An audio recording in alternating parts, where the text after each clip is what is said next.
मुख्यमंत्री सिद्धारमैया ने कहा कि सोमवार से बुधवार तक 3 दिनों तक उत्तरी कर्नाटक की समस्याओं पर चर्चा की जाएगी और समस्याओं का समाधान खोजने का प्रयास किया जाएगा। उन्होंने डगड़ जिले के रोना हेलीपैड पर मीडिया से बात की।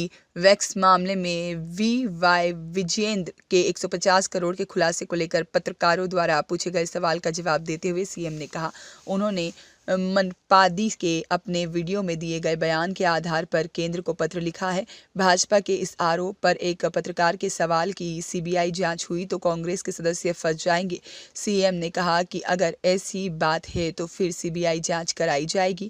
सीएम ने सवाल किया कि क्या मीडिया को अच्छी तरह से पता है कि वीडियो में आवाज मनापड्डी की है या नहीं। सीएम ಅವರು ಮಾಡ್ತಾ ಇರೋದೆಲ್ಲ ಆರೋಪ ಸುಳ್ಳು ವಿಜೇಂದ್ರ ಅವರು ಯಾವುದೇ ರೀತಿಯಾದಂತ ನಾನು ಅವರು ವಿಡಿಯೋ ರೆಕಾರ್ಡ್ನಲ್ಲಿ ಹೇಳಿದಾರಲ್ಲ ಅದರ ಆಧಾರದ ಮೇಲೆ ಹೇಳಿರೋದು ವಿಡಿಯೋ ರೆಕಾರ್ಡ್ ಅವರೇ ಮಾತಾಡಿದ್ದಾರೆ ಅದರ ಮೇಲೆ ಮಾತಾಡಿರೋದು ನಾನು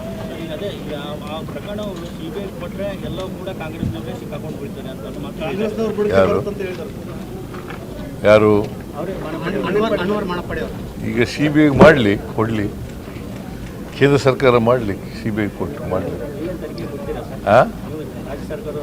ಅಲ್ಲಪ್ಪ ಈಗ ನೀವು ಮಾಧ್ಯಮದವರು ವಾಯ್ಸು ಅವ್ರದಾ ಇಲ್ವಾ ಅನ್ನೋದು ಫಸ್ಟ್ ನೀವು ತೀರ್ಮಾನ ಮಾಡಿ ನಿಮ್ಮ ತೀರ್ಮಾನಕ್ಕೆ ನಿಮಗೆಲ್ಲ ಗೊತ್ತಾಗ್ತಿರ್ತಾನೆ ಈಗ ಅವ್ರೇನು ಸ್ಟೇಟ್ಮೆಂಟ್ ವಿಡಿಯೋ ರೆಕಾರ್ಡ್ ನೋಡಿದ್ದೀರಾ ನೀವು ಅವರೇ ಪ್ರೆಸರ್ ಮಾಡ್ಯಾರ ಅವರೇ ಪ್ರೆಸರ್ ಮಾಡ್ಯಾರ ಅವ್ರದ್ದು ಎಲ್ಲೋ ವಾಯ್ಸು ಅವ್ರದ್ದು ಅಲ್ವಾ ಮತ್ತು ಈಗ ಇಲ್ಲ ಅಂತಂದರೆ ಪತ್ರ ಬರ್ತಿದ್ದೀನಿ ಪ್ರೈಮ್ ಮಿನಿಸ್ಟರ್ಗೆ ಅಂತ ಪ್ರೈಮ್ ಮಿನಿಸ್ಟರ್ ಪತ್ರ ಬರೆದಿದ್ದೀನಿ ಅಂತ ಹೇಳಿದ್ದಾರೆ, ಅಧ್ಯಕ್ಷರು ಪತ್ರ ಬರೆದಿದ್ದೀನಿ ಅಂತ ಹೇಳಿದ್ದಾರೆ.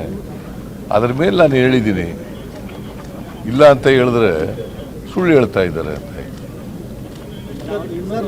ವಿಜಯೇಂದ್ರ ಅವರು ಸಿಬಿಐ ತನಿಖೆ ಕೊಡಲಿ ಅಂತ ಸವಾಲ್ ಹಾಕ್ತಾ ಇದ್ದಾರೆ. ಯಾರು ವಿಜಯೇಂದ್ರ ಅವರು ಸರ್ ಈಗ ಎಲ್ಲಿ ಸವಾಲು ಹಾಕಿದರು? ಅವರು ಹೇಳ್ತಾ ಇದ್ದಾರೆ ಸರ್, ಈಗ ಹೇಳಿಕೆ ಕೊಟ್ಟಿದ್ದಾರೆ ಸಿಬಿಐ ತನಿಖೆ ಕೊಡಲಿ. ಕೇಂದ್ರ ಸರ್ಕಾರ ಕೊಡಲಪ್ಪ, ಅವ್ರದ್ದೇ ಸರ್ಕಾರ ಇದೆಯಲ್ಲ. ಇಲ್ಲ ಅಲ್ಲಿ ಮೇಲೆ ಕೊಡಲಿ. ಅವರು ಪ್ರೈಮ್ ಮಿನಿಸ್ಟರ್ ಹೇಳ್ತಾರಲ್ಲ, ನಾ ಕಾವುಂಗ ನಾ ಕಾನೇ ದುಂಗ ಅಂತ ಹೇಳ್ತಾರಲ್ಲ, ಕೊಡಲಿ. ಸರ್ ಈಗ ನಾಳೆ ಅಧಿವೇಶನ, ನಾಳೆಯಿಂದ ಉತ್ತರ ಕರ್ನಾಟಕ ಚರ್ಚೆ ಆಗ್ತಾವ ನಾಳೆಯಿಂದ? ಸೋಮವಾರ ಮಂಗಳವಾರ ಬುಧವಾರ ಚರ್ಚೆ ಆಗಬೇಕು ಅಂತ ಹೇಳಿದ್ದೀನಿ. ಉತ್ತರ ಕರ್ನಾಟಕದ 3 ಡೇಸು ಉತ್ತರ ಕರ್ನಾಟಕದ ಬಗ್ಗೆ ಚರ್ಚೆ ಮಾಡಬೇಕು. ಮಾಡಿ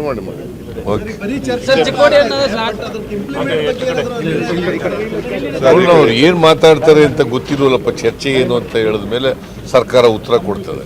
ಚಿಕ್ಕೋಡಿಯನ್ನ ಜಿಲ್ಲೆಯಾಗಿ ಮಾರ್ಪಡಬೇಕು ಸ್ವಾಮೀಜಿಗಳು ಹೇಳ್ತಾರೆ. ಚಿಕ್ಕೋಡಿಯನ್ನ ಜಿಲ್ಲೆಯಾಗಿ ಪರಿವರ್ತನೆ ಮಾಡಬೇಕು, ಇಲ್ಲ ಅಂದ್ರೆ ಮುಂದೆ ಬರುವ ಹೋರಾಟದಲ್ಲಿ ನಾವು ಎಚ್ಚರಿಕೆಯನ್ನು ನೀಡ್ತೀವಿ ಅಂತ ಹೇಳ್ತಾ ಇದ್ದಾರೆ. ಯಾರು? ಸಂಪದಾನಂದ ಸ್ವಾಮಿಗಳು. ಚಿಕ್ಕೋಡಿ ಜಿಲ್ಲೆಯ ಹೀಗಾಗಿ ಚಿಕ್ಕೋಡಿ ಜಿಲ್ಲೆನ ಈಗ ನಾವು ಎಲ್ಲ MLAಗಳನ್ನು ಬೆಳಗಾಂನವ್ರನ್ನೆಲ್ಲ ಕರೆದು ಮಾತಾಡಿ, ಸರ್ಕಾರ ವಿರೋಧ ಇಲ್ಲ, ಸರ್ಕಾರ ಆಗಲೇ ಜೆ.ಎಚ್. ಪಟೇಲ್ ಇರುವಾಗಲೇ ಮಾಡಬೇಕು ಅಂತ ಇತ್ತು. ಈಗಲೂ ನಾವೇನು ವಿರೋಧ ಇಲ್ಲ, ಬಟ್ ಎಲ್ಲ MLAಗಳನ್ನು ಕರೆದು ಒಂದು ಅಭಿಪ್ರಾಯ ತಗೊಂಡು ಮಾಡ್ತೀವಿ.